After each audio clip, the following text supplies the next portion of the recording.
What is going on? Ooh, we got to turn that part off. What's going on? What's going on? What's going on? Good afternoon. What's going on, Phil? I see my brother here. What's going on, Drunken Yoda, Lauren? What's up, David? Hello, guys. Yeah, we're jumping back into the swing of things. I know I've been focusing a lot on live streams. It's just been easier to kind of get back into the groove, but expect a video next week. What's going on, Mizium?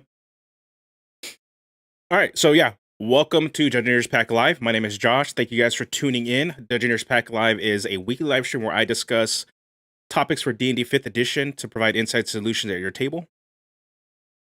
And this week, I know that, and I need to address it. I know that I put up a poll on this topic for today's stream, but unfortunately, your mom's not going to be able to make it. But really, I know on that poll, Tortle Armorer Artificer won, but I feel I would do you guys a disservice if I turned that into a live stream. There's just a little bit more research I need to do because it's to really get down into the rules and really explain it correctly. I know I will not be comfortable doing it in a live stream and do it in a way that is very clear and concise. So I'm going to be turning that into a video, so expect that in a week or two. But yeah, so this week I opted to shift,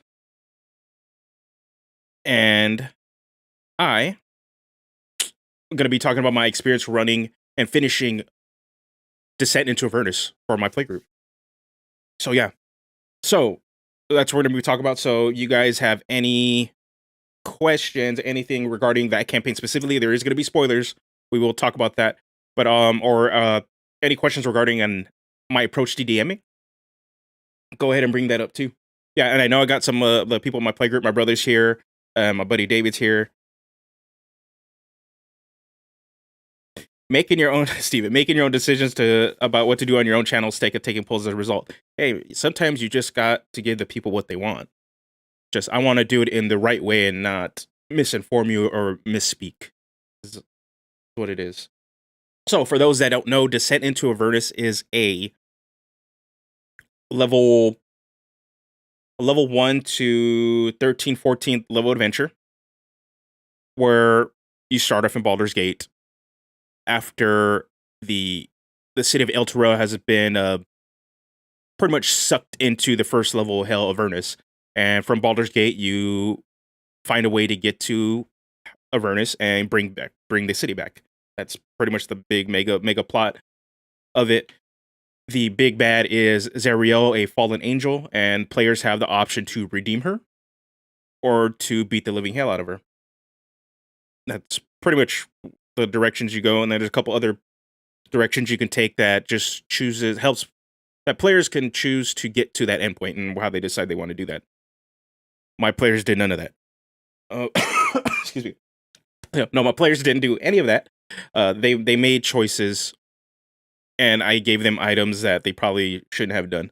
So what I wanted to do is kind of go over like my setup on how many people were in my play group, how that kind of changed the dynamic, and then also go over things I've learned about myself, about 5th edition, and also overall lessons that I want to impart on you guys watching. So this was the first campaign I ran that I was a full committed DM. I've done one-shots, I've tried to start up campaigns, but most of the campaigns I started were homebrew. And my mindset for homebrew and the way I think and how I approach doing homebrew worlds, I think too big, and that's my biggest problem. I think way too big. I'm a big fan of comic book writers, Hickman and Grant Morrison, and they have these really, really big ideas where you're dealing with multiversal concepts and bringing all the like a little bit more high sci-fi ideas into games. So it's like I like having that approach, but when you're starting at level 1, you can't do that. You can't get to those big concepts because your level 1 guy, your level 1 party tends to just be like, I'm gonna die to a rat, and you want them to fight Thanos level threats, you know. So getting to that endpoint where you want to do the cool stuff, it was always an issue. So I opted to just run a campaign, keep myself focused. I tend to I prefer being a player because that's or I can pour all my creativity into a single character. And that's the same approach I took for the running a campaign book. So if you struggle and you think too big and you want to get to these big highlight things and you really want to get your feet wet into DMing, as much as I know other content creators really push like just get creative and do your own thing, sometimes that you're shooting yourself in the foot for that. It's not that you can't do that. It's just going all in and just kind of doing your own thing. You're going to stumble and fall and might not get the experience that you're hoping to get out of it. So running a campaign and kind of learning and pacing yourself and learning how to run a game before you kind of do your own thing is beneficial. I will say overall, Avernus is probably not a strong campaign to kind of start off and get your feet wet in it. I would say pick up one of these starter sets, because the Lost Mines of Phandelver and I believe the Essentials set are actually a lot stronger and helpful at kind of getting your feet wet and DMing like at least a campaign. So I would suggest that. But we picked Avernus based off a vote on my play group, and that was the only one that won. So kind of figuring that out and then just running that for them was fun. It was different because even in all the games we've played, we'd never done anything that was kind of multi or extra planar. So being able to go into hell and having extra planar forces, light side and dark side forces kind of interact and see the politics on a greater scale, and how these these mortal beings are all kind of stuck in the middle, and pretty much reinforce the idea of what your faith is and where your allegiance is tied, and are you actually a good person, or do you have choice? And are the mistakes you make, which was like a big theme with a lot of the characters, are the mistakes you make the thing that is what identifies you, is what marks you? Are you only your mistakes? Hey, what's going on? What's going on, Taryn? Tales from the Yawning Portal for nothing, but Sunless Citadel is a great pickup. I would say that too. So one of those, if you're really trying to get like a smaller, not a full campaign. But my play group consisted of, I had a big group, so there's 8 of us, 1 DM and 7 players. So that throws balance out of whack already. We had a Dwarven Creation Bard. We had a Human Battlemaster Fighter, a Warforged Armorer Artificer, Tiefling Swashbuckler Rogue, Half-Orc Graviturgy Wizard / War Cleric Multiclass. And I'll get into that. If you guys have questions about that, I'll get into that in a little bit and how that didn't work. Tiefling Hexblade Warlock, Tiefling Ancestral Barbarian, and then we had a couple other characters throughout. He had some players leave, have some players join, and then multiple characters died. So, but at the end of the campaign, that's what was the party. So, getting into what's going on, Karen. Thank you for showing up.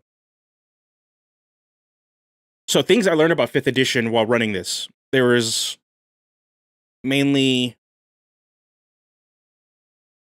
let's see, 3 things I learned about the system while really running it. Yeah, David.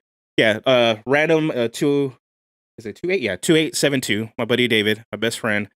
He ran the Graviturgy Wizard War Cleric, and I offered multiple chances for him to respect, to really play into the fantasy and live up to it, but he resisted at every chance. I'll explain how I helped him play out his character fantasy in a bit.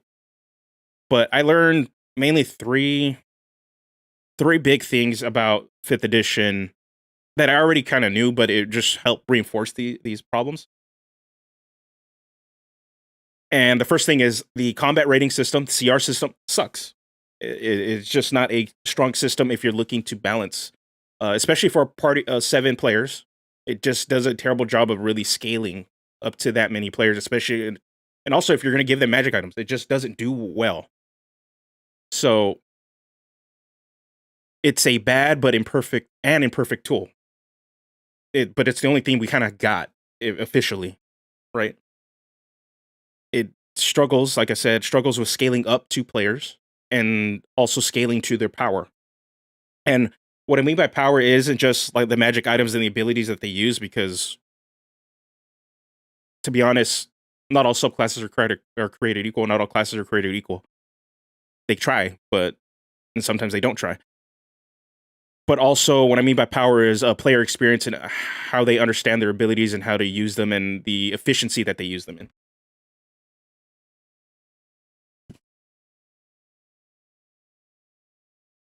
Yeah. Uh, yeah, if Avernus had some problems, there's always Doom Forgotten Realms for a cool post-apocalyptic tie-in. Yep, and that just came out, and that looks freaking awesome. So definitely, I believe it's on DM's Guild. Uh, let's see. Good point. My player is pretty loaded with magic items that they breeze through pre-written adventures encounters. Yeah. So with a group of 7, with a crappy CR system, what did I do to balance that out? What did I do to try to challenge them um, with encounters, especially for 7 players?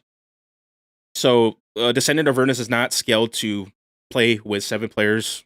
Most of the average campaigns aren't. I think most play groups now, if you follow a lot of play live streams from the earlier days, pretty much the elephant in the room, Critical Role, some players may believe that a bigger party is the normal, and it's not.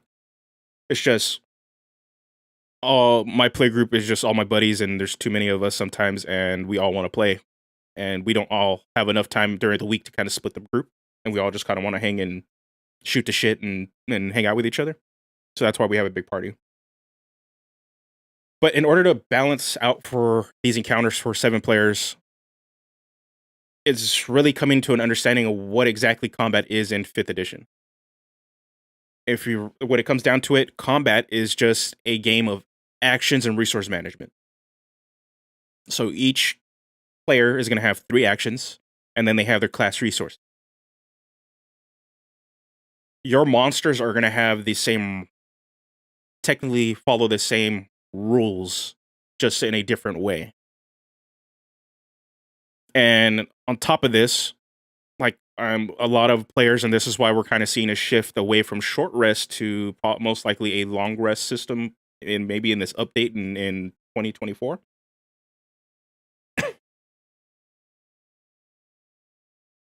Most of my sessions had one major encounter. We had some small exploration encounters or social encounters, but one major combat, and then it was a long rest. So on top of that, a lot of the times, not always, but a lot of times they had full power after a long rest and were able to just attempt to nuke stuff. Certain times I would make it and force it that the day would actually stretch depending on the story, and then go through resources and etc. But in order to kind of combat and ensure that they felt threatened, that there was a level of danger to the fight, and make sure that most of my enemies and encounters can combat them and actually give them a challenge, you need to have an equaling or an exceeding amount of actions and resources to the players. And most of the time, and if your players are playing a lot more optimal way, they are very, very efficient. They understand how to rules. Most of the time, in order to challenge them, you need to have more actions than they can put out, and more resources that they can draw on your enemies compared to your players. And what this means, if you're looking at the CR session, what this means in the CR range, CR kind of gets thrown out the window because you're not necessarily looking at whether a group of 7 level 10s can fight a level 10 CR creature. You might throw a CR 20 at them, because the CR 20, if it's a boss fight, has enough actions and resources to combat 7 level 10 characters. Let's go. Sessions, yeah, these were like 4 to 6 hour sessions. 343 Burning Leads. I've heard Heltorah from DM's Guild makes a better prologue for Avernus. I got an issue with the first part, feels disconnected from the Avernus part. I'll get into that in a second. but I just want to wrap up this part about the CR system. It just sucks. It's just not a strong system. So if you're wanting to balance out encounters, whether it is in an established campaign with multiple players, or just a smaller campaign, and you're trying to give them a challenge, when building your encounters, try to have your enemies have just as much or more resources and actions that your players can do. Especially if you're only going to be doing one big combat encounter per session and per day, adventuring day. That's the way you're going to be able to challenge them, and they're going to be able to punch above their weight. Especially if you have a bigger party, they have to punch up above their weight. Okay, so some of the things I'm going to bring it up because I know Daryl brought the Drunken Yoda, said this in the Discord. So I want to bring this up. I got an issue with the first part, feels disconnected from Avernus and part of the adventure. Yes, it very much is. You legitimately, if you just run it straight out the book, you can legitimately skip all of Baldur's Gate and just throw your players into hell. So what did I do? I wanted to start from level 1 because I needed to get my feet wet and then slowly get them in there. What I did, I ran from DM's Guild, I believe Justice Armon had a supplement that completely redoes the intro to Descent into Avernus. And let me see if I could find it. And I highly recommend it. It cleans up a lot of the things, and it fixes the problem where players may have their characters feel disconnected from the campaign. I'm trying to see if I can find it really quick. If you guys know what it is, and because I want to give the name for it, it's an awesome supplement. I highly recommend it.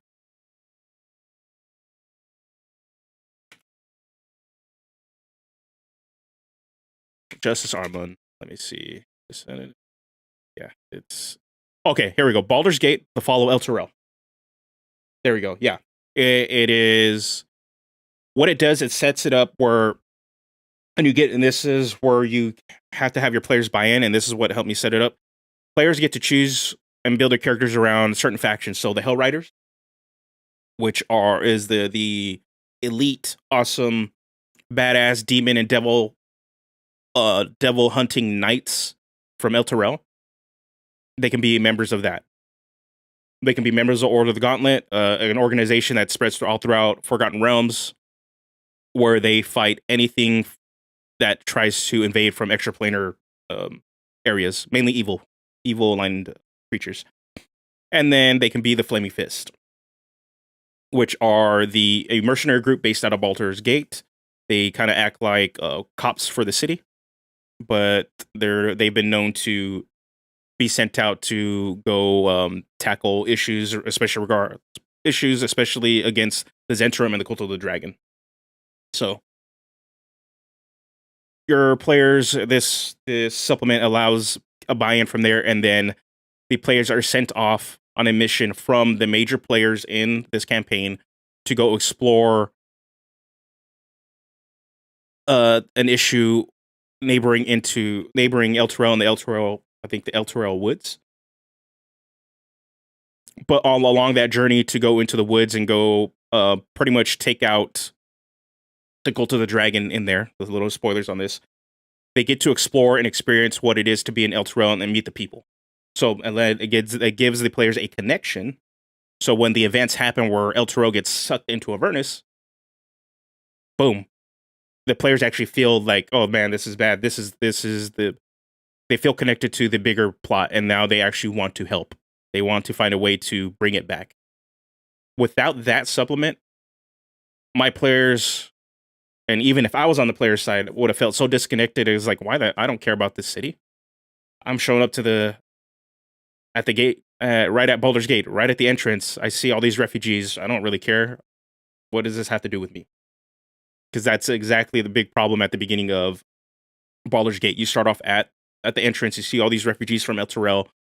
You get this sort of narrative that just explains what happened, and that's it. No connection to your character, nothing. And you kind of just get whisked into it, recruited by the Flaming Fist, and then that sets you off your adventures, and it feels very, very lame. So, Baldur's Gate: The Fall of Elturel is a good hook to get your players invested into the bigger plot of the campaign, and it is a better start compared to the actual book. So this one's by Anthony Joyce and Justice Arman, and it's up on DM's Guild. So what I will do later, is post this in the description with a link to it. So I highly recommend. Some other things that I learned about my time DMing about the 5th edition system.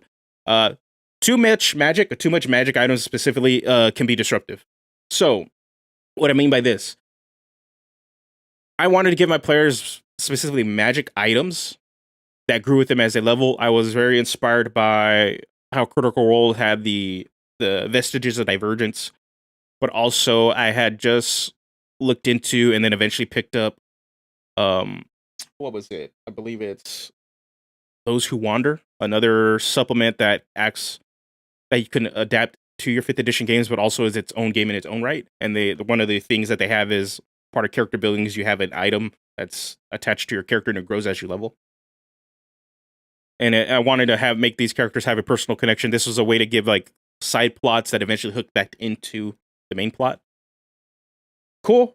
Almost every character got something, and the ones that didn't, it's because we had so many magic items that the magic items they eventually picked up became part of their identity for the character. Or they got something else, another boon based off of action they did that ended up becoming part of the character that was way more iconic than anything I would have gave them. So, having too many magic items already pushed the CR and threw it out the window, but it made it harder to balance and that they were able to really push up their weight. The only thing I would change about this is either cut all the magic items out that I would give them in the campaign, which I think kind of sucks. People like to be rewarded with stuff as you play. That's the gamer itch, the gamer mentality. So, the only other thing I probably would do is not give them personal items that level up as they grow with them, and instead apply that philosophy to the other aspects of the game to give them different boons and stuff that they will receive for doing stuff later.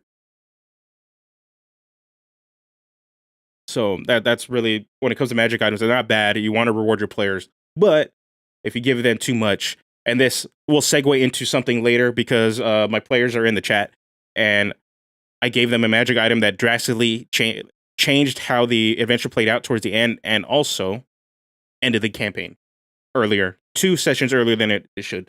So I'll get into that right at the end, what that means. And then the last lesson I learned is not all classes and subclasses are made equal.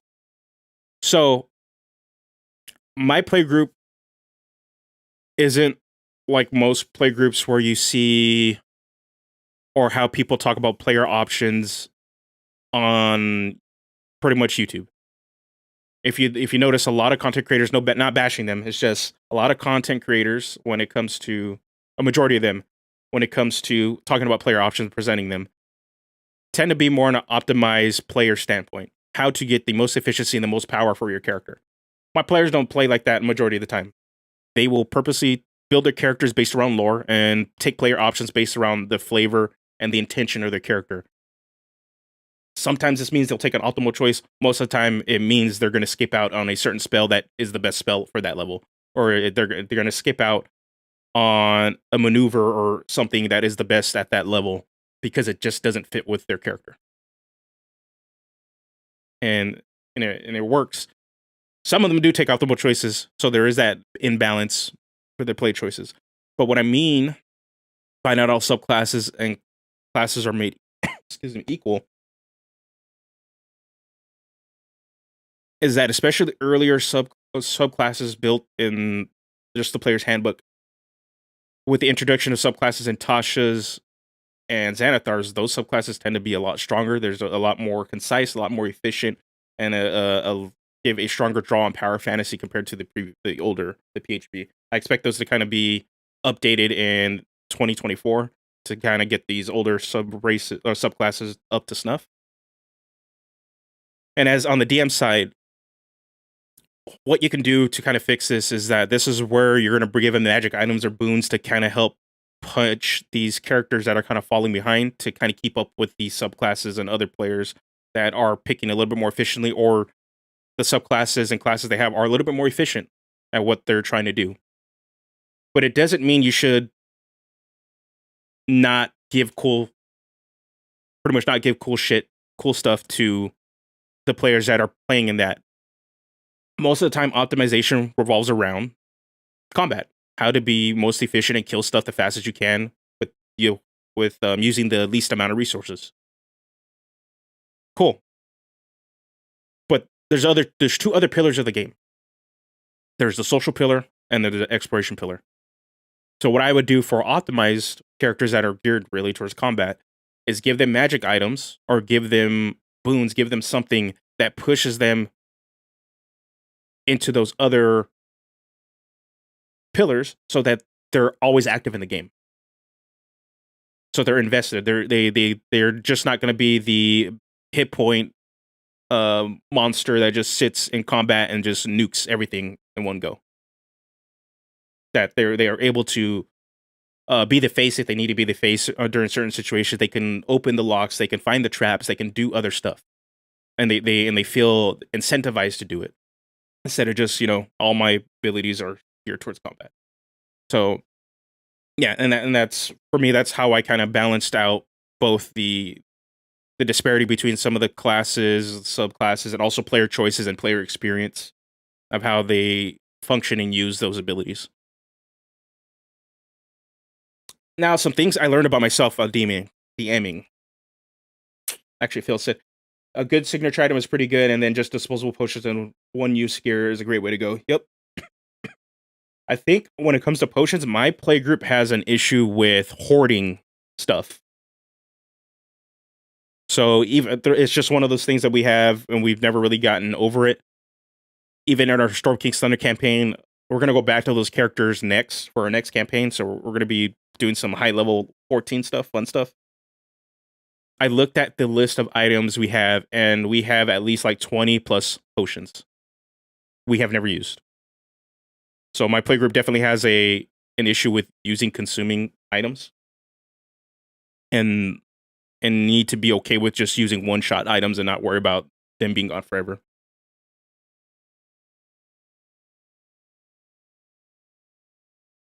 Yeah, Terry, it's rare that an optimized build is made to break exploration or interaction. About the only ones I can think of how are Chronergy, Coffee Lock, and Echo Knight. Yeah, they're the only ones that really do it, but even then, people don't play those subclasses in that way. And I think it's just because how content creators and people, and in general, the greater community, D&D community, talks about D&D 5th edition specifically online. It's really about combat. And the thing is, it's hard to ignore because you see a lot of the player options that are being presented and being printed out. And a lot of it has to do with combat. So, and I get that. But also, what sucks is when they start design, you start to see more of the design being geared towards just straight combat options and don't really give options that encourage exploration and encourage social options. I think the last real big social interaction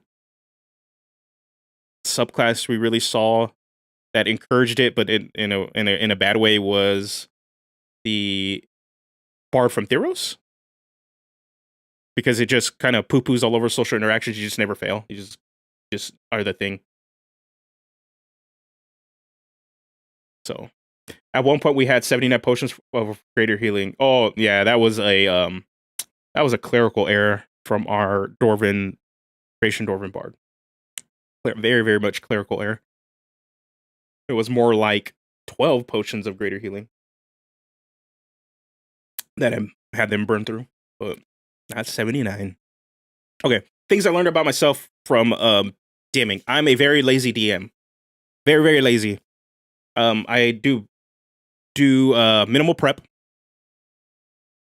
So all I do is quickly read over the section we're gonna run, and maybe a little bit more to kind of know where I need to set up, and then that's pretty much it. at the start of the campaign, I think that's where my most prep comes in. Is I want a basic rundown of the player characters, what they intended, what they want, and also pretty much a quick backstory of where the character's at the moment. So this kind of helps me based off the actions they take throughout the game. I'll find a spot to throw something at them. What my players don't realize, none of them really did. Most of the stuff that was thrown at them when it came to personal character connection stuff was on the fly.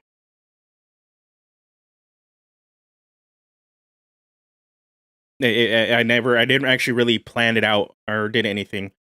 I was just like, oh, this would be a cool time to put. My brother's character was a Hell Rider, but he was a Hell Rider from 100 years before he fought alongside Zariel during her downfall.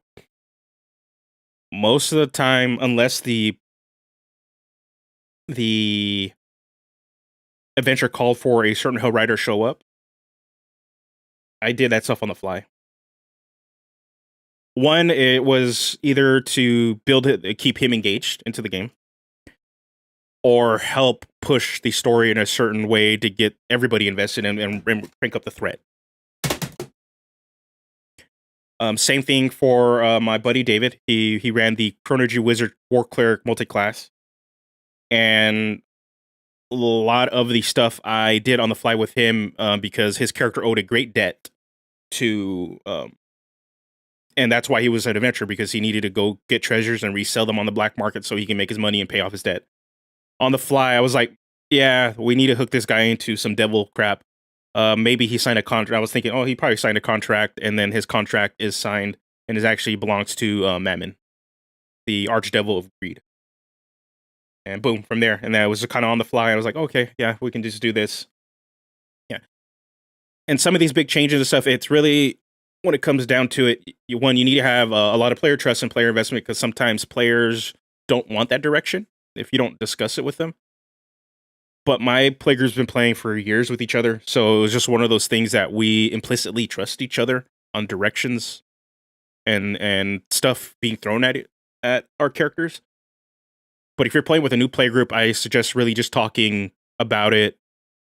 And if you kind of have greater plans on what stuff you want to throw at players, I would pull them off one, like after the game and stuff. Like, hey, I kind of want to throw this at you. Are you're good with it?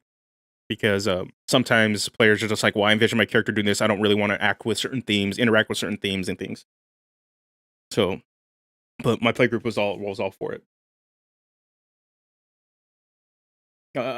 Yeah, there's some mystical version of the game that some people are apparently playing where people are entirely content playing a life sim using the combat sim. Yeah, I don't really. White room scenarios, I understand why you do them. It's fun to kind of like look and see how much you can push in the big numbers and shit. But a DM has unlimited power and tools at their disposal in a game that's based entirely off using your imagination. And while yes, the 5th edition rules are there to help guide you, the DM can pretty much just throw something else that makes throw something else at a player that makes those white room scenarios and calculations mean nothing, because they're not going to account for certain things. They're not going to account for all of a sudden if you make an encounter, a boss fight encounter where the boss has legitimate invulnerability, and the problem that the players have to solve is how do they get rid of that? Your white room, I do 60 damage per round Hexblade doesn't solve that problem. Right? It just doesn't. So, and that's why I respect the optimizers when they're trying to break stuff to kind of show in a way that educate people's like, hey, this doesn't work like it should. I respect optimizers that approach it that way and show that, hey, this thing's kind of busted. I think the thing I get frustrated with optimizers is when they show this thing and say, hey, exploit the game and break your game that way. So there's it's the different schools. Use your powers for good. All right. So yeah, I'm a lazy DM. I just adapt everything to and shape the game 100% around my players and 100% react to whatever they're doing. Which again, we'll get into how that ended my campaign in a second. The other thing I learned about myself, I love designing boss encounters. I love doing that. The boss encounters in the base game suck, and I think this is a constant, or they're just not engaging. And I think that it's just a constant throughout all of official products. Pretty much, they just feel like if the character's a bag of hit points, here's a quick description of the tactics that they want to do, or sometimes they don't even have that. They don't, and you kind of just see the stat block, and you kind of have to figure out what the hell you're supposed to do with them. I don't like that. I like drawing inspiration for video games and trying to figure a way to take a certain boss encounter from a video game, have it fit within the narrative of the campaign, and use that against my players and have it be more a cross between a combat encounter and a puzzle encounter. So one of the early ones I did was they had to fight Thalamra Van Thamper. She is the acting duke of Baldur's Gate in the adventure. So again, some more spoilers.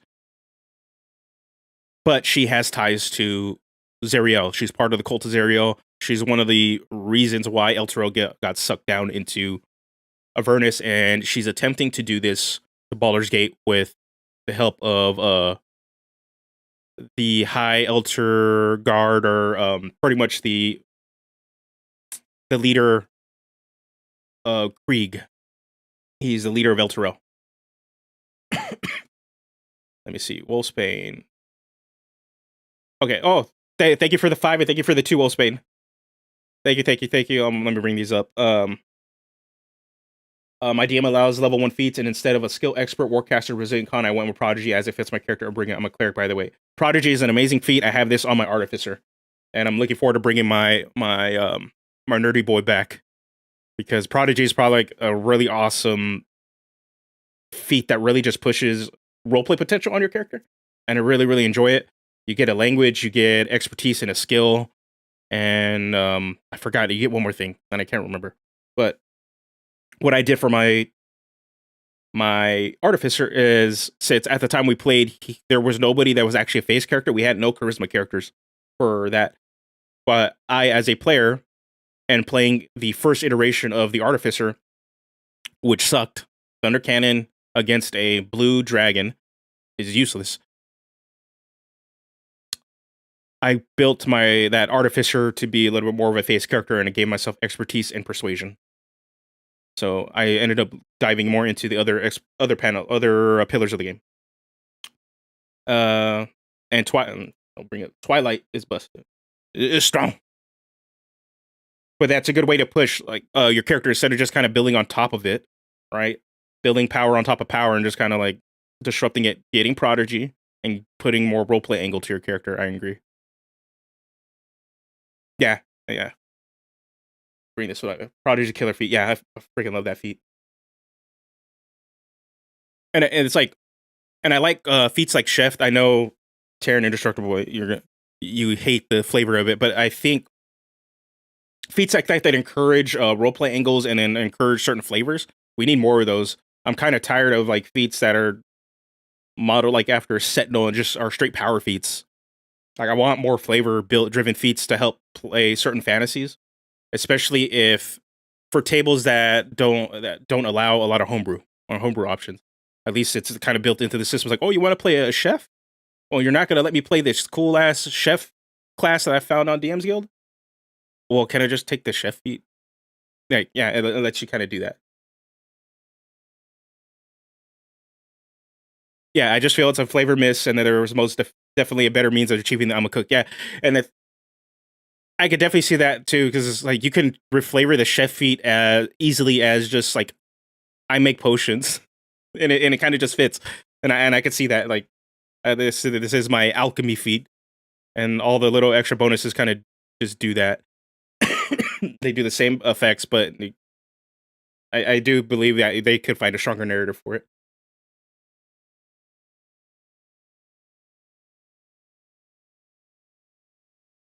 Yep, that's why there's a lot of options. I think it was Awesome Soul, right? He made a cook class, a chef class. Definitely go check it out. All right, getting into overall lessons, and I'll explain right at the end about the magic item that disrupted and ended the campaign. Okay, so overall lessons that I want to impart on people. One, a player character death isn't easy.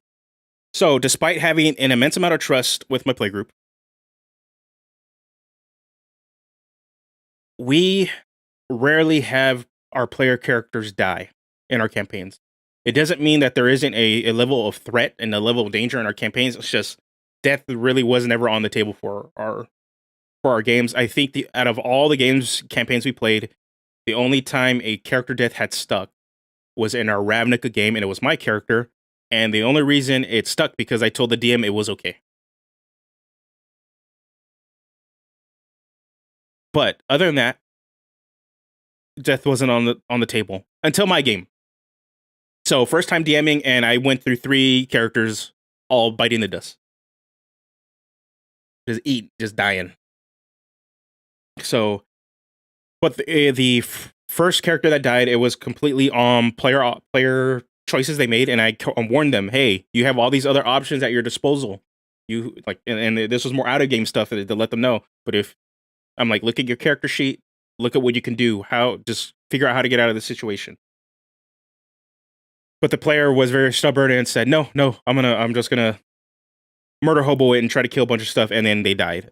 And after the game, I explained to them, hey, your character died because of this reason. You have this option. They were playing a rogue. It's like you literally could have just disengaged and just ran your ass off. The second character, though, this is where I messed up. Hey, thanks for coming, Daryl. Thank you, always. Oh, okay. So, okay, we'll get into this. Was our buddy Aaron. He wanted to play D&D again. He ended up not finishing the campaign with us, but he was playing a goblin rogue arcane trickster. Arcane trickster is an amazing class, and has a ton of options at its disposal. It's probably one of my favorite subclasses in the game. But he did the right thing starting off on this encounter. So he was trying to scout out for the group and kind of figure out what the hell's going on with this temple smack dab. This temple of Lathander that is smack dab right in the middle of Avernus. What the hell is this doing here? The thing is, the temple had been corrupted, and the spirits of the dead had been pretty much negatively charged by the negative energy of Avernus. So there were shades and ghosts there. But I believe it's shades that whenever they use an ability and they drop the character to 0 hit points, that they die automatically. I want to say it's shades. It's either shades or specters. One of them. I can't remember, but it's one of them. Shades or specters. He was flanked by all of them. So and there was like 10 of these things, and I did not modify this encounter whatsoever. This was straight up out of the book because I didn't expect this. I expected them to play smarter and play as a group. So the rest of the party was like, we're not going to deal with the front of the door. We saw some more interesting stuff that's around the back of this thing. We're going to go here. And the rogue's like, I'm going to go off. I'll scout and I'll catch up with you guys and kind of just figure it out. But the thing is, once they approach the door, the ghosts come out. And he didn't bother hiding. So one, that's the fail thing. He did the right thing. I'm going to go scout this thing and inform what the hell's going on. And maybe I can start and see. But he didn't do the rogue thing where they're good at. He didn't hide. So the specters came out. He starts getting flanked. He's just kind of running, attacking. Their group is so far away that by the time they got to him, he had 0 hit points. And the specter or the shade had the ability that whenever they drop somebody to 0 hit points, that's it. They die. And yeah, he didn't use disengage. He didn't use cunning action to bonus action disengage just to get out of the pretty much the mob around him. And then eventually, he could have just disengaged, got out of there, and then dashed the next turn and got out of there and caught up back with the group and kind of just kite them to them, and they would have stomped them. No, none of that. So yeah, part of it was his inexperience, and I was still attempting to guide him because I didn't want to handhold him in a way that's like, hey, just use this to get out of this situation. It's more like, hey, look at your skills. You have spells at your access. You have other feats. You have other features in your toolkit. You can get out of this. Just look at your character sheet. Sometimes people are just stubborn and they want to murder hobo stuff and think they can try to kill everything. So, yeah. So that character died. The second one, and this one was kind of the harder one for us, or for me as a DM, and this was the one of more of the shocking ones.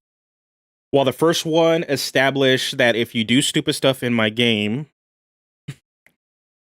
that there's going to be consequences. This one, well, the second death was me saying maybe I should talk to my player and let them know what I want to do instead of kind of just throwing this situation on him.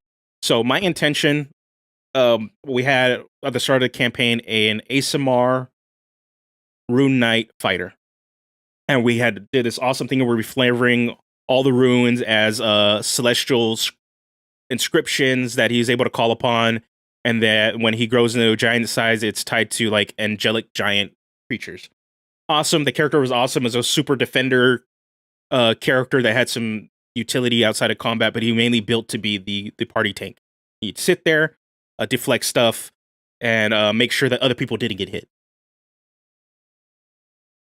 But I wanted to set up and tie him directly to Celestia and the Greater Planes and the Gods, because my intention was to make this character one of the key figures and players to unlock and free, spoiler again, the Solar or the Planetar, one of them that's locked inside the Companion, which is this big sun-like structure that sits on top of El Terrell. That is actually the reason why El Terrell got pulled into Avernus in the first place.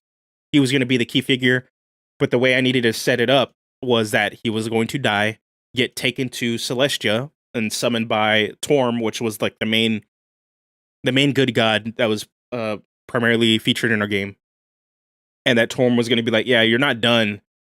Here's this cool ass thing, magic item that's going to grow with you and give you, which eventually would have been revealed to be the key to unlocking that Planetar or Solar that was trapped inside there, which would have helped them finish the campaign. So, set up the encounter. The main demon came in, attacked him. I targeted him specifically, killed him. But before I did all this, I just straight up said, "Hey, trust me. Just trust me on this, please." And then his character died. But my buddy Mondo,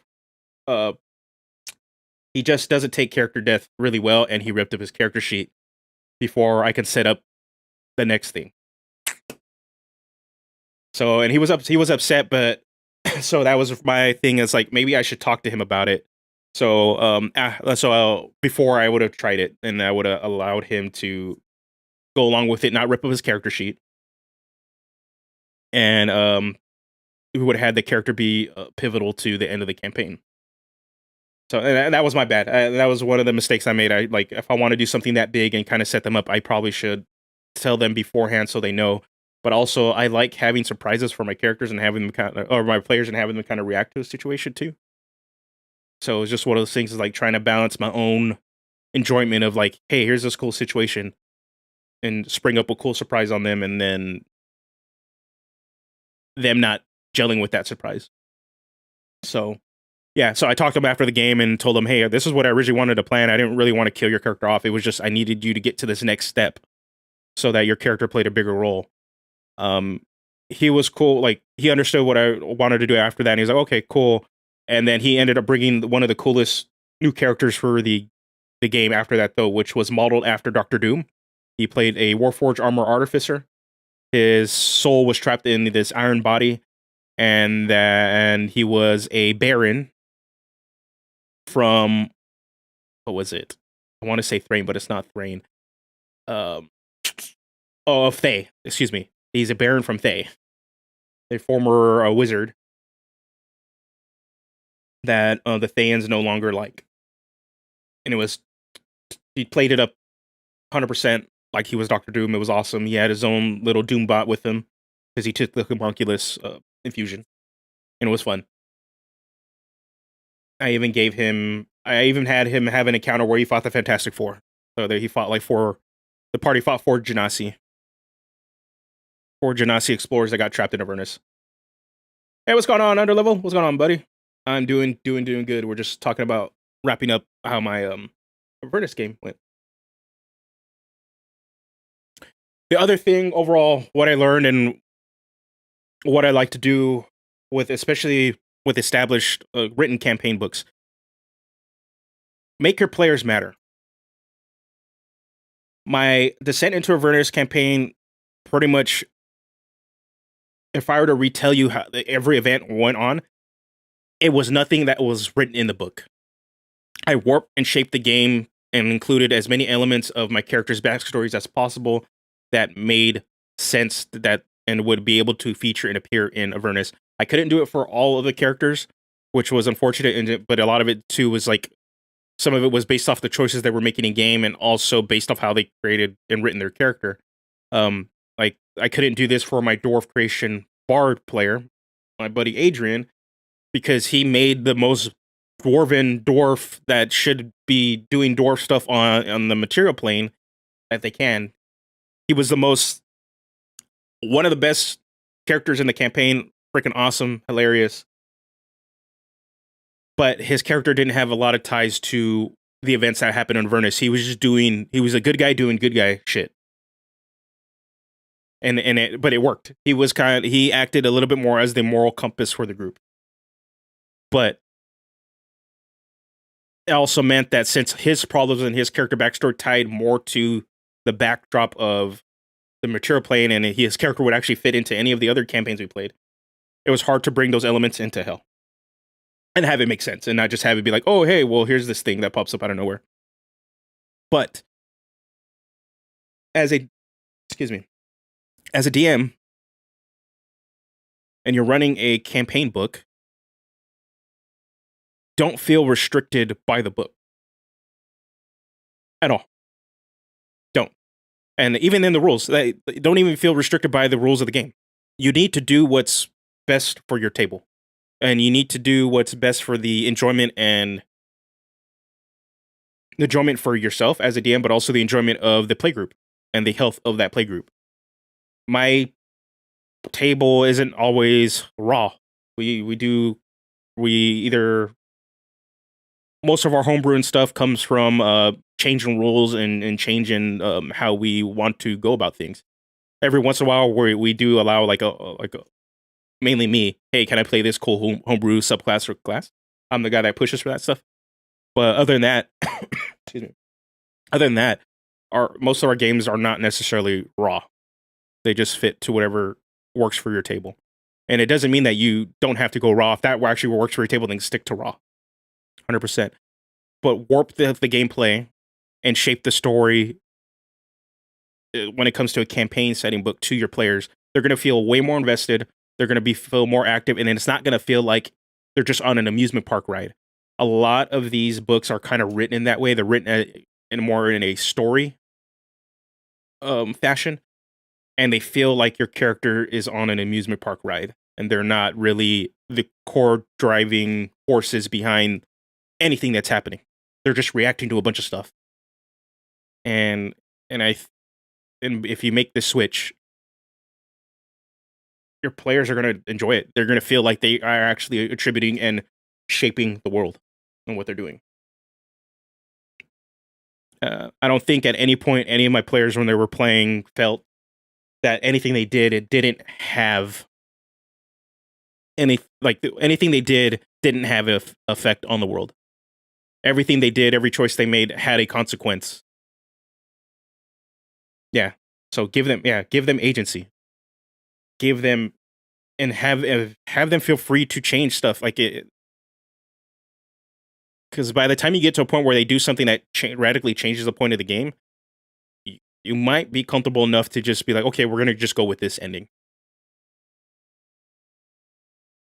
So for me, it's like add events, take away events, change NPCs. I believe all the Hellrider generals and Avernus in the actual book are actually good guys. But I changed all of them to be evil betrayers because it fit better with the narrative and the story my brother wanted to tell with his Hell Rider character. That there were these 4 generals that he worked under that betrayed him and got him killed. His character killed. So he was on a quest for revenge. And to pretty much fix the events and fix the things that were that happened to his character and attempt to redeem Zariel. And so, and it fit, changing those characters to be evil and have them be like boss fights and stuff. What really helped out for his character. Yeah. The Hell Riders kind of get the shit end of the stick in the actual core book. So making these changes and making them a lot more prominent and not feel like cowards and betrayers, and having that there is a faction of them that were down for the cause and hate seeing Zariel the way she is. It really had all the players invested. Like all the players became invested in my character or my brother's character because of some of these changes. And the same thing, my buddy Carlos, he was playing at the start of the campaign. He played a tiefling fiend patron warlock. We changed the damage type to cold for all his spells because his fiend patron was Levistus, which is the Frozen King. He's an archdevil that is encased in a block of ice. He's invulnerable. And he can't really do much, so he has to have pawns out there that do his bidding. And he normally calls to people that find themselves in similar situations where they're imprisoned, which is what the basis of his character was. Eventually, that character changed because of some choices they made, and he ended up becoming a Hexblade warlock, Knight of Zariel. But the night and day changes for his character that became from one thing to the other made the characters invested in, and a lot of it had to do with his actual choices he made in game. And part of it too, because I did want this redeeming factor for his character, because his Levistus fiend patron warlock straight up was an asshole. He was the evil character in the campaign and was forced to deal with these good characters to survive. But he was pretty much his whole thing originally was going to be, I'm going to do the bidding of Levistus and try to eventually flip it on the party. But based off of the challenges I put in front of him and then the flavor and then the choices he made, he completely did a flip and went good. And it made all the players invested in that character too, wanted to figure out, well, what the hell is going to happen to his character? Why is he going to do this? Going to do that? So, yeah, give your players agency and rewrite the damn book if you need to. It helps. It really sets the stage and makes the game feel like your own, and it's going to be one of those things that your players are going to talk about. Oh, remember the time we did this thing? Everybody's going to have a different version of Avernus. They're going to have a different version of Storm King's Thunder. They're going to have a different version of whatever game you're running. But this only happens if you make your players matter. And the last thing I want to impart on you guys, do not give your players a deck of many things. So, I gave my players a deck of many things. This is how the campaign ended. It was during just a random encounter that I had on the table where they would meet this old man that wanted to play a card game with him.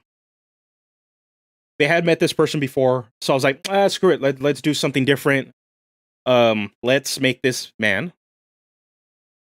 Let's make this character. He offered them a deck of many things. Now, they're meeting him a second time. He couldn't pull a fast one on them. He's going to try to trick them and do this. Excuse me.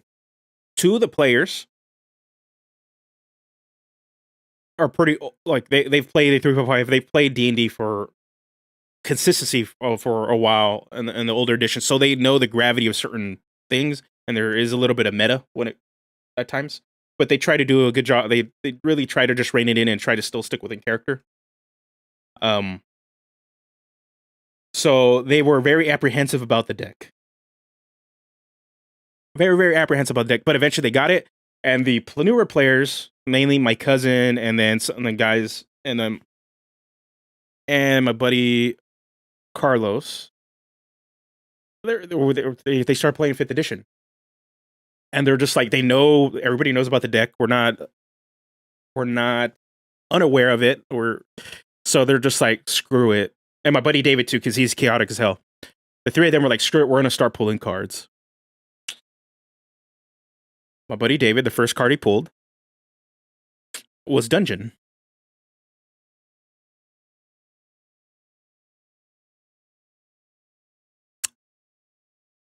So immediately, the first card they pull from that deck is the worst card in the deck. And his character was shunted off into a nothingness.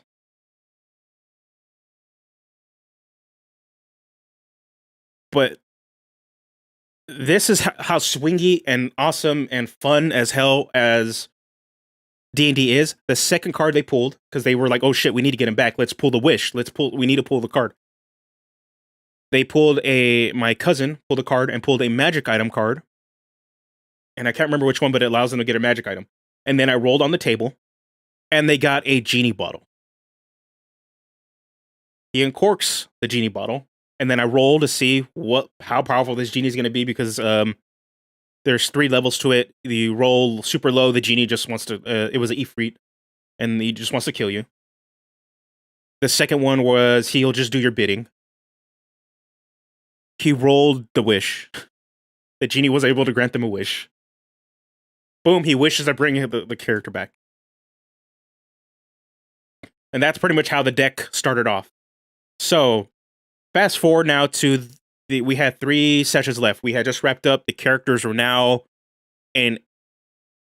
retrieving the Sword of Zariel. They were going through this whole flashback scenario where they had to fight Yenogu, the demon god of gnolls.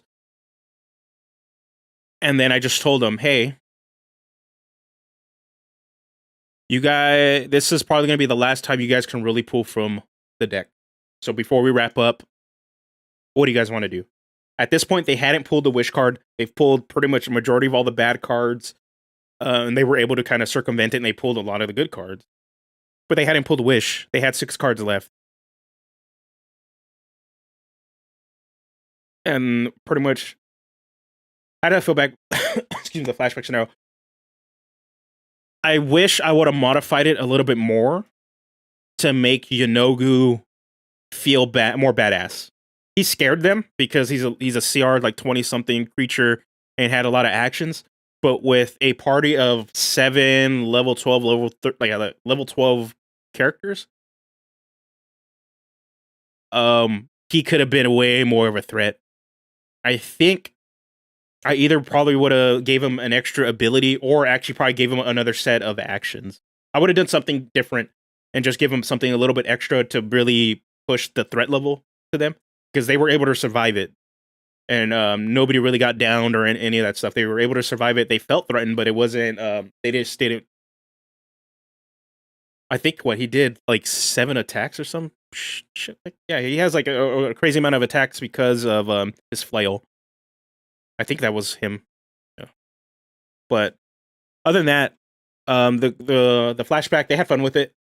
But it's just, Yenogu being around for 3 rounds before, spoilers, Zariel comes in and just kind of swoops in and Deus Ex Machina's his ass. To really play up the threat level, especially with 7 level 12 characters, he needed a little bit more. And it's because by the end of that flashback scenario, whoever survives that scenario are the chosen ones to be able to pull the Sword of Zariel from its holding place. So what you kind of want to do with that is not have it. I personally would like it to not have it that all the characters were able to do that and only have a chosen few. Because pulling that sword has consequences too. Your character radically changes. You pretty much become celestial. Your character becomes a little bit more celestial. So having it so that those characters are not allowed to choose that option and narrow it down that increases tension after the fact. Yeah. So, and that's really the only thing I would have changed, just to make that character threat, at least to be able to down pretty much a high level group. I think, as written, if you're only running it for 4 to 5 players and they're that level, I think it's a good enough. He's a good, like, balanced enough threat that you're going to be able to knock out a few. So yeah. But back to finishing that, when we wrapped it up, I told them, yeah, you guys got 6 more cards. This is probably the last time you guys are going to be able to pull cards from the deck. Do you guys want to pull cards before we wrap up? Everybody's like, man, apprehensive, but they're just like, the odds are in our favor. There's 4 good cards left, and there's 2 bad cards. Let's pull.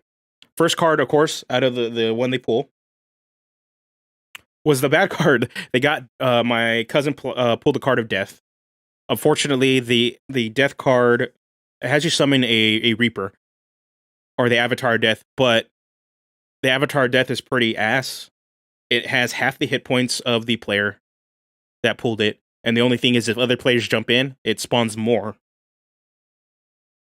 But my cousin was like a level 13, 14. He was the only one, due to some card pulls, that was higher level than everybody else. Was the only one that was higher level, able to play with some other cool stuff, and was a Ancestral Guardian Barbarian that hit like a truck. Great weapon master for everything you expect out of a Barbarian build. So I was like, dude, you could probably kill this thing in like 5 hits. Like, and so I just had him just roll, see how many times you hit. If you hit at least like 4 or 5 times, this thing's dead, because this thing can't hurt you. Like, it's not that his AC wasn't bad, it's just the thing doesn't do enough damage to threaten him. Cool, had him roll, did that. The next card was a magic item card, another one that pulled for one of the other players. And then everybody's like, okay, we don't want to pull any more cards. And then my buddy Carlos is like, screw it, I'm going to pull cards. So to preface this, the reason his character had changed alignment and changed patrons and everything was because he previously had a card pulled in a previous sessions that allowed him to change the events of in the past. So he did that. He changed it so that Zariel never turned evil. She never turned to an archdevil. So before I get to this last part, so that changed his character. So we worked on some things, and you're probably thinking, well, how the hell can you let that happen? Because Zariel is supposed to be the big bad of the campaign. And what exactly did I do? Well, I changed it so that, yeah, Zariel never became an archdevil, but she still fell. So what I had it was that Bell was now the new big bad, because they haven't interacted with Bell, and Bell had already threatened them, and they didn't like this guy. So it was like, oh, perfect. They already have a person and villain that they hate. I'll just make him the big bad of the game now. And remember that Solar and Planetar that's trapped inside the companion? Well, Zariel was now trapped inside the companion. So now they were on their mission change. They were now on a mission to free her. So I was allowed to keep the campaign to keep going off of that, just based off his choice of like, yeah, I want to make it so that she doesn't fall anymore, that she didn't become an archdevil. So you change history that. Fast forward now back to this last session. He pulls the damn wish card. And then I had him roll a D3. So he rolled a D6, and of course, his ass rolled a 6. I think it was a 5 or 6. So he got 3 wishes. So what I did, tying it back to his choice that he made, and then tying it back to some other options, I introduced earlier in the campaign the unnamed goblin trickster god that is responsible for all nilbogs, because it was going to tie to the goblin character that eventually died. But I reintroduced that character, pulls them into this white room, Matrix-S, where there's nothing, it's just them in a room of white. Like a reverse, like in Stranger Things, where Elle is in a black room and interacting with the Upside Down. It's like the white version of that. And sitting at the center of that is they see the old man that gave him the deck of cards and reveals itself to be this goblin trickster, nameless god. And of course, the character had changed fate before is going to be able to do it again.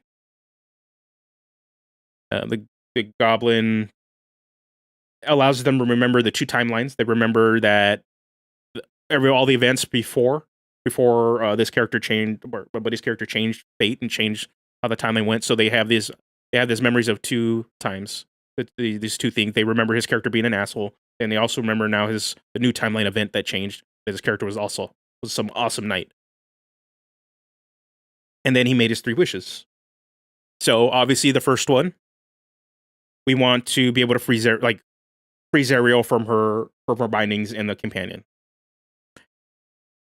We want Elturel to return back to the material plane, free from Avernus. And then the last one was self-serving, and it was, I want to be a demigod that serves alongside Zariel. Because my buddy was playing it, his character, like, Zariel was his waifu, so he was 100% devoted, that he will do anything to get her free, and just wanted to serve her. So cool. So that's how ended the campaign. 3 wishes and a deck of many things. I just narrated what would have happened. Unfortunately, the following session was going to be this big 2 towers battle where they were going to summon the spirits of the fallen Hell Riders and command them. I was going to use Phil's combat mechanics that he's been developing to test them out. Well, yeah, so they were going to storm Elturel. They were going to be fighting a demon horde and a devil horde, and kind of come in the middle of that, while also on the backside of Elturel, the Grand Duke Raven Guard with Hell Riders, Elturgard, and some Flaming Fists were going to be the ones to attacking from the back to give our characters a path into Elturel, so that finally when they did do that, they would have the final boss battle and fight Bel and stop the ritual that would have allowed him to ascend into the material plane and bring the forces of hell into the material plane, so that he or Asmodeus can rule there also. So what I did was just narrate that. The wish allowed them to kind of just go through the motions of how this happened. I just narrated what it happened, and it allowed them to have a chance to give an ending to their characters. A lot of the characters joined our previous characters from the other campaign, kind of connecting campaigns, which was fun. It was nice to have these characters kind of connect in a way, and then have a continuity between our campaigns. So now, just in case these characters die, or old characters die in this upcoming campaign, they have other characters they can call to and just replace them with and return back to characters. Excuse me. But yeah, that's pretty much ended. My big takeaway for this is, like, it's not that don't give your characters a deck of many things. As a DM, do not give them the deck of many things if you do not fully intend to deal with the consequences of the deck. I was perfectly fine with it. Again, lazy DM, I'm going to go roll with whatever choice and whatever thing they do. I was able to swap what they had and then just give them the ending that they want. Did it end the campaign 2 sessions earlier? Yeah. But did they, as a DM, I did feel a little cheated out because I wanted to play through some of the scenarios and just kind of do a cool big end of the game boss fight. But did the players, and ultimately, did I really feel cheated out in how this game ended and give them this satisfying ending that they wanted? No, they got it. They didn't get the big boss fight, the big end boss fight. But most of these character stories are not done. And that having them tie into the greater story of what we're building with our playgroup and Forgotten Realms, and have them being able tied to in the continuity, and allowing them to continue to adventure and have it make sense and adventure with our other characters, they can always finish that elsewhere. It's just certain characters got a good closing, like my brother's character, since his soul was tied to redeeming the Hell Riders, saving Zariel, but also freeing the spirits of his family. we seeded that his son was still alive, old man, but it was on his deathbed. So I gave him a closing scenario, a scene where he was able to see his son lift the curse. His son was able to rest, and then they ascended into Celestia and pretty much into heaven with alongside the rest of his family. His character pretty much is done. The demigod, tiefling, simp of Zariel. Oh, he's in heaven now alongside her, and pretty much fighting devils and demons. And all the other characters are now pretty much guild members with our other characters that we have coming up. So it's going to be awesome. If those characters die, then they can then bring all these other characters back, which I enjoy. Yeah, but that's how my Avernus game ended. I didn't get to do the last 2 sessions. I did inform them like the big boss fight I wanted to do, which was gonna have them fight Bell solo, but Bell was gonna have a level of invulnerability, and that was kind of like the big thing for them. Is like how this dude that's super juiced up on this ritual is invulnerable. So how do you solve that? And then since he was a CR 20 something archdevil, that was going to provide a threat for them. So I think the encounter I wanted to do was that there's going to be these 4 crystals, and that they needed to destroy them. And by destroying one, it gave them a small window to deal damage to him. But then they needed to destroy all of them, so his vulnerability was completely gone. And that would allow them to continue to fight. And then by destroying the crystals themselves would have been able to like attack them and do like thunderwave kind of damage and knock them back stuff every time they hit. So it wasn't going to be completely easy, but that was pretty much the basis of the fight. Yeah, that is how my Avernus game ended. Now I will be on the other side of the campaign. I will be now on the other side of the DM screen. I will be picking my Artificer back up, updating him to the newer Artificer, that the official printed one from Eberron and Tasha's. And I believe I'm going with Battlesmith because there isn't really anything in print that really in a print and official books that really exemplifies what this character is, because he's kind of like a mix of a spellcaster. I could have went with Keith Baker's Maverick. I think that would have been a better choice for my character, because it allows him to kind of like make these contraptions and pull from different spell options from different spells and make these contraptions based off of that, because my character is kind of like a thinker and a little bit more logical, and is always trying to find like quick ways to build stuff to help overcome problems. I could have did that. Did the campaign make use of the Mad Max content? Yeah, let me pull this up for you guys. Oh, I tried because I thought that was probably one of the coolest things that was in there. We tried, even my buddy David, he bought the big pretty much Infernal Hell engine. So we actually had the big mini for it, and to use it. And we tried the vehicle mechanics are a little weird when it comes to combat. I probably would want to relook at that and give it a more customizability and give you more options to actually build on your bike or your vehicle. It has opportunity because like you can really take inspiration from stuff like Twisted Metal and then just make like these Mad Max Twisted Metal kind of encounters. And we did kind of try to do that. But yeah, the Wrecking Ball is stupid because it does double damage to constructs and stuff, which the Infernal War Machines count as in the game. So it's like, yeah, these things may have like 300 points, but if your Wrecking Ball does 50 damage, that's 100 points right there against another Infernal War Machine. So sometimes the ball or like the Wrecking Ball would attack a bike, and the bike only had 100 HP. Oh, thanks for the 5, Wolfsbane. It's better than my last campaign. We accidentally committed war crimes by making magical nuclear bomb using a warforged core and glyphs of warding. Yeah, that'll do it. You taking the wrong lessons from World War II, my guy.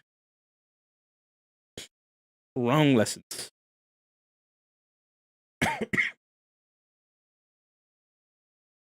Yeah, I think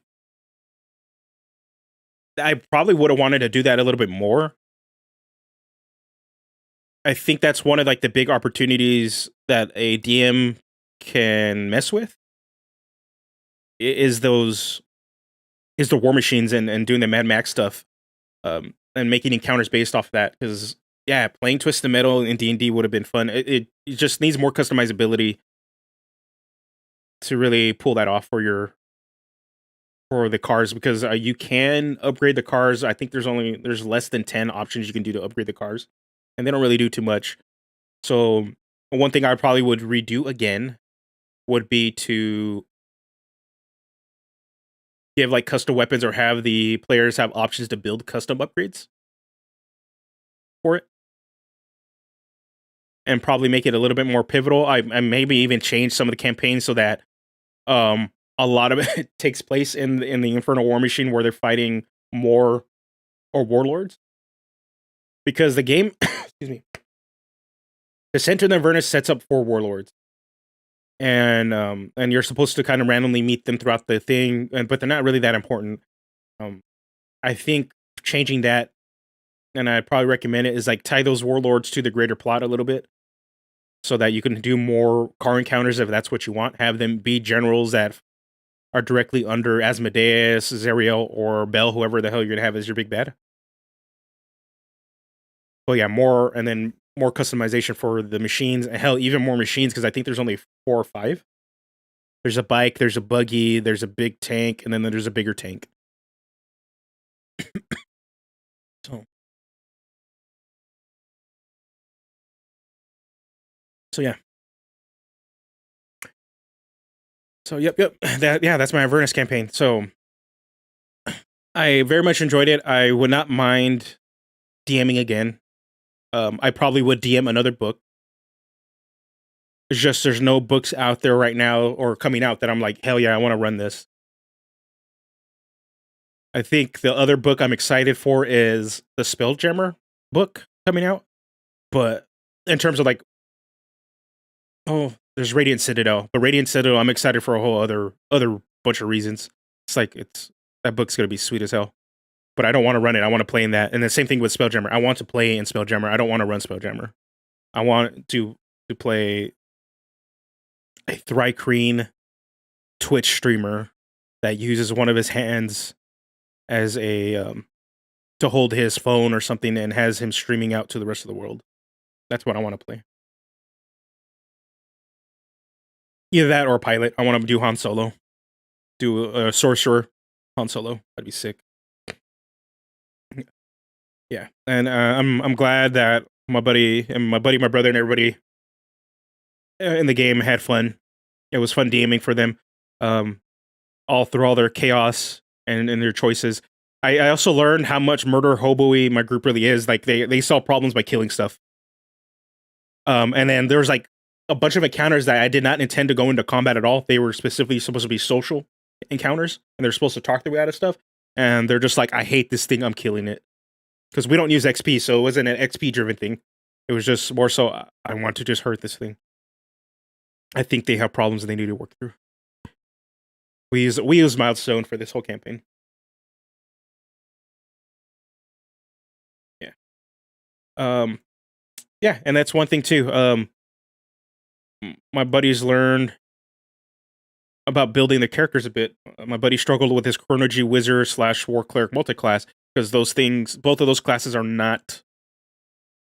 They don't synergize with each other whatsoever. They want you to both to play in different spaces.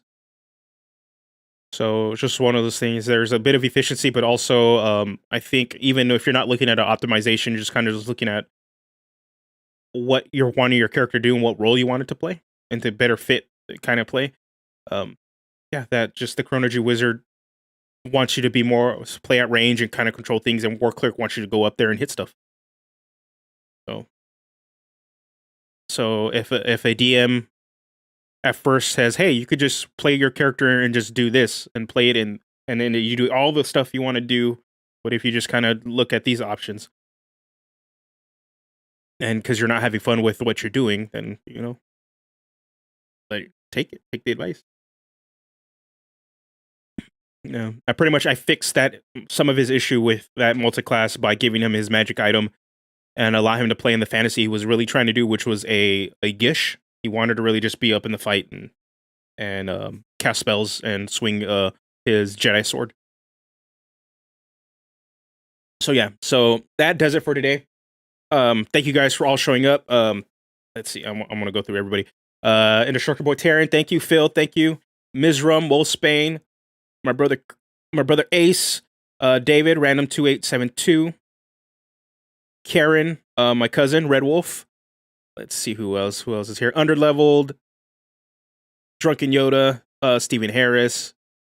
Thank you guys all for showing up and let me ramble about my game. 343 Burning Legion. Seeing who else. And Lauren, thank you guys. So yeah. So again, like I said earlier, I know we voted for this stream to event that was supposed to be on the Tortle Armorer Artificer, but yeah, I opted to talk about this instead because I want that to be a full video. I want to be able to explain the rules in a clear, concise manner on why the interaction between the Tortle and the Armor Artificer is the way it is. So that's why I want that to be a full video. So expect that one in a couple weeks. The next video I put out, hopefully it should be this week. Like actual full video will be ways to reflavor the Battlemaster Fighter because it's so vanilla, but it has a lot of build potential that you can pretty much play any sort of character you kind of want with it. So yeah, so expect that one this week. And then next week, I have no idea what the hell I'm going to be streaming.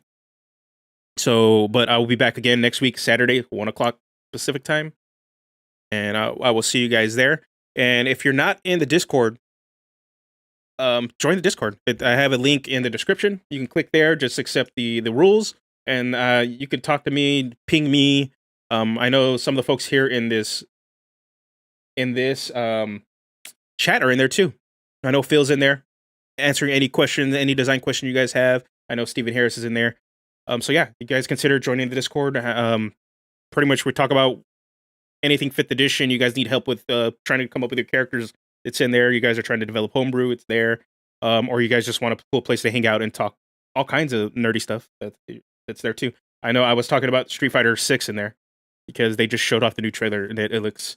I wasn't sold on it first because it kind of looked goofy, but then I started watching it more and that game looks nuts. I don't know if I'm gonna buy it. I'm gonna watch the hell out of it. Thank you, Karen. Thank you. Yeah. Thank you for joining. But yeah. So yeah, next week a video, or this coming week a video, Battlemaster. Hopefully, Tortle Armorer Artificer video after that, and then I'm gonna try some new stuff in July. I might take a little week off, like I mentioned, so I can work on some new stuff. I might do a build video soon. We'll see. I kind of have some other ideas for other content that kind of pulls away from player focused stuff that I want to try out, and hopefully you guys enjoy it. And also, excuse me, I am off this Friday. I'm probably going to stream on this coming Friday, and we're going to be working on the Luchador. I want to finish that bad boy. So yeah, so next Friday probably a stream too. We'll see. Hopefully, I might have errands to run, so we'll see. All right, till next time, guys. You guys take care, and you guys have a good one. I will see you next week.